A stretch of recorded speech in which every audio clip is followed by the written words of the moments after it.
Hello दोस्तों, welcome to this physics video lecture.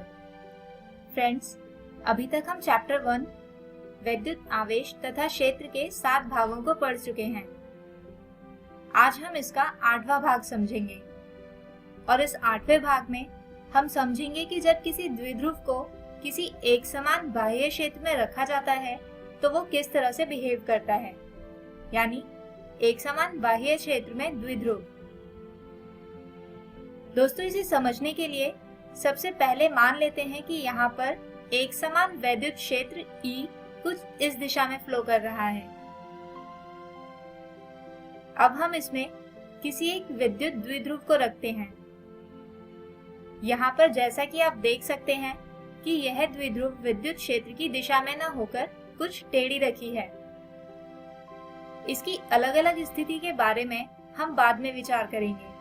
अभी अगर हम देखें तो यह पाते हैं कि द्विध्रुव अपनी प्रारंभिक स्थिति में बदलाव लाती है और विद्युत क्षेत्र की दिशा में घूम जाती है। यानी हम कह सकते हैं कि किसी एक समान बाह्य क्षेत्र में विद्युत द्विध्रुव स्वयं को विद्युत क्षेत्र की दिशा के अनुदिश कर लेते हैं। आइए समझते हैं कि आखिर ऐसा होता क्यों है। मान लीजिए कि यहाँ पर एक विद्युत क्षेत्र कुछ इस दिशा में है, जिसमें हमने एक द्विध्रुव रखा है, जिसमें धनात्मक आवेश बिंदु A तथा ऋणात्मक आवेश बिंदु B पर रखा है। दोस्तों, यहाँ पर हमने केवल विद्युत क्षेत्र की दिशा को दर्शाने के लिए एक ही एरो बनाया है। अब जैसे कि हम जानते हैं कि धनात्मक आवेश विद्युत क्षेत्र की दिशा में जाना चाहेंगे, क्योंकि विद्युत क्षेत्र एक धनात्मक आवेश से ही उत्सर्जित होता है और दो समान आवेश एक दूसरे को प्रतिकर्षित यानी रिपेल करते हैं।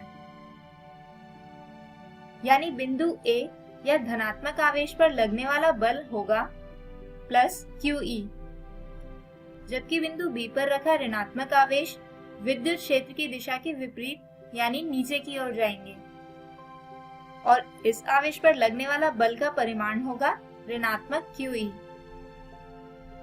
अब दोस्तों, जैसा कि हम जानते हैं कि किसी निकाय पर समान परिमाण किंतु विपरीत दिशा में लगने वाले बल युग्म निकाय में बल आघूर्ण उत्पन्न करते हैं। यानी यहाँ पर भी इस द्विध्रुव में उत्पन्न होता है बल आघूर्ण, जिसकी वजह से ये द्विध्रुव अपने मध्य बिंदु के सापेक्ष घूम जाता है।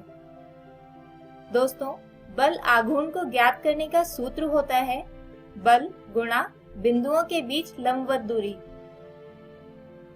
और जैसा कि हमने अभी लिखा कि द्विध्रुव पर लगने वाला बल है QE।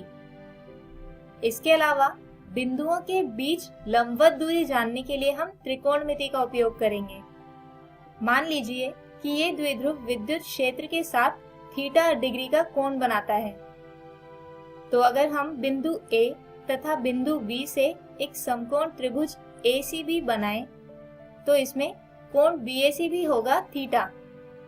यानी यहाँ पर दोनों बिंदुओं या आवेशों के बीच लंबवत दूरी है AC, जिसका मान होगा 2A sin थीटा। तो दोनों ही राशियों का मान बल आघूर्ण के फॉर्मूला में रखें तो बल आघूर्ण टाउ आता है QE गुणा 2A sin थीटा। दोस्तों, यहाँ पर हम 2QA को साथ लिख लेते हैं और अगर आपको याद हो तो यह होता है द्विध्रुव आघूर्ण, जिसे लिखा जाता है P से। यानी बल आघूर्ण होगा PE sin थीटा।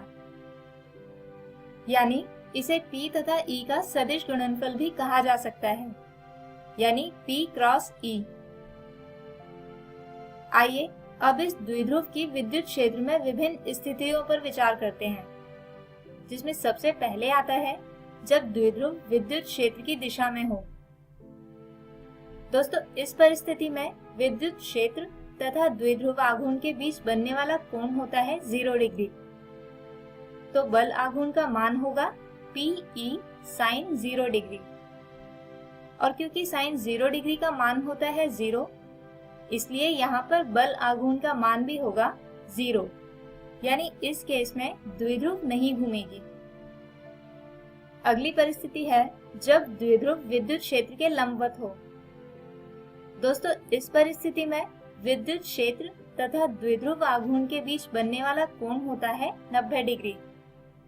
तो बल आघूर्ण का मान होगा PE sin 90 डिग्री।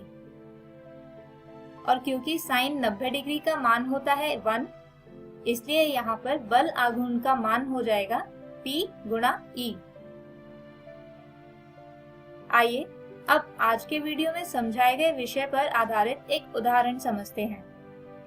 प्रश्न है, समान आवेश 2 कूलम और ऋणात्मक 2 कूलम को 2 सेंटीमीटर की दूरी से अलग करने वाले विद्युत द्विध्रुव को 30 डिग्री के कोण पर 0.225 न्यूटन प्रति कूलम के विद्युत क्षेत्र में रखा गया है। द्विध्रुव में उत्पादित बल आघूर्ण की गणना करें। दोस्तों, जैसा कि हमें प्रश्न में दिया गया है कि यहाँ पर ये द्विध्रुव विद्युत क्षेत्र से थीटा यानी 30 डिग्री का कोण बनाती है, तो यहाँ पर हम हमें दी हुई राशियां लिख लेते हैं, जो हैं Q बराबर 2 कूलम। इसके अलावा 2A बराबर है 2 सेंटीमीटर, या फिर इसे लिख सकते हैं 0.02 मीटर। इसके अलावा E यानी विद्युत क्षेत्र है 0.225 न्यूटन प्रति कूलम, और थीटा एंगल दिया हुआ है 30 डिग्री। अब जैसे कि हम जानते हैं कि बल आघूर्ण होता है P क्रॉस E या 2QAE sin थीटा। तो दोस्तों, यहाँ हम सभी राशियों का मान इस समीकरण में रख देते हैं तथा इन्हें हल करने पर आता है बल आघूर्ण का मान, जो होगा 0.0045 न्यूटन मीटर। तो दोस्तों, हमारे आज के इस वीडियो में हमने समझा कि किसी एक समान बाह्य क्षेत्र में रखा कोई विद्युत द्विध्रुव किस प्रकार बल आघूर्ण उत्पन्न करता है। हमारे अगले वीडियो में हम शुरू करेंगे अपना अगला अध्याय, स्थिर वैद्युत विभव तथा धारिता। तब तक के लिए take care and good bye.